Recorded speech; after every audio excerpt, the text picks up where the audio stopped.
Washington, D.C. hosts the third leg of the Olympus U.S. Open Series, the Legg Mason Tennis Classic. With early round losses by Andy Roddick, John Isner, and Marty Fish, the theme at the H.G. Fitzgerald Tennis Center in our nation's capital is international, not red, white, and blue. Players on the comeback trail are the headliners as we head into semifinal Saturday. Former world number 3 David Nalbandian is playing in his first event since April due to a hamstring injury. That after missing most of 2009 with a hip problem. But everything seems in working order against fourth-seeded Marin Cilic. The unseeded Nalbandian converts 5 of 8 break points, wins 7 straight games, and needs a little over 1 hour for his 6-2, 6-2 win. The Argentine reaches his first final since Sydney in 2009. The other semi pits former world top 10 Marcos Baghdatis against Xavier Malisse. Baghdatis was the Aussie Open finalist back in 2006, but he dropped out of the top 100 after a wrist injury in 2008.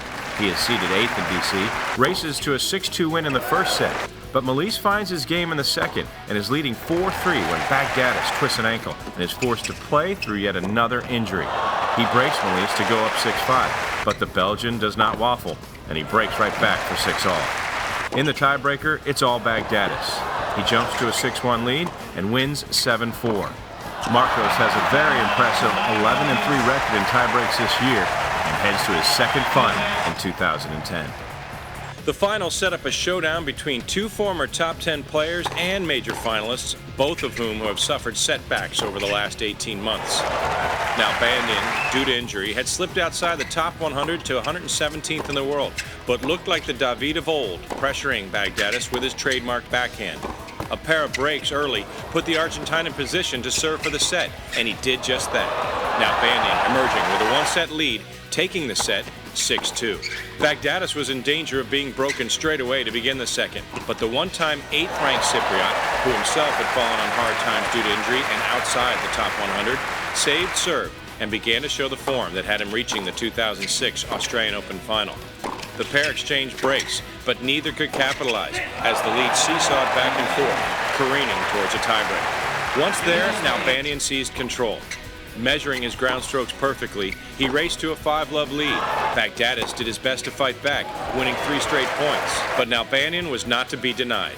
On his second match point, the Argentine rejoiced as the long and difficult road back from surgery smoothed out, and he picked up career title number 11, defeating Baghdatis 6-2, 7-6. And he finds himself climbing back inside the top 50 to number 45 in the world. In the doubles final, the American-Bahamian duo of Marty Fish and Mark Knowles outlasted the Czech Republic's top 2 players, Tomas Berdych and Radek Stepanek, saving a match point in the second set before prevailing 4-6, 7-6, 10-7 in the match tiebreak. It's the second title for the pair. Now a look at the Olympus U.S. Open Series bonus challenge standings. David Nalbandian's surprise result in Washington, D.C. finds him sharing the top spot with the winners from the 2 previous weeks, Marty Fish and Sam Querrey, each with 70 points. Marcos Baghdatis holds sole possession of 4th with 60 points, and John Isner and Andy Murray complete the top 5, tied with 45 points apiece. Up next, the men head north to Toronto for the Rogers Masters. You can watch all the action on Tennis Channel and ESPN2. Check the TV schedule page right here on OlympusUSOpenSeries.com for days and times. I'm Kevin Skinner. Thank you for watching highlights of the 2010 Olympus U.S. Open Series.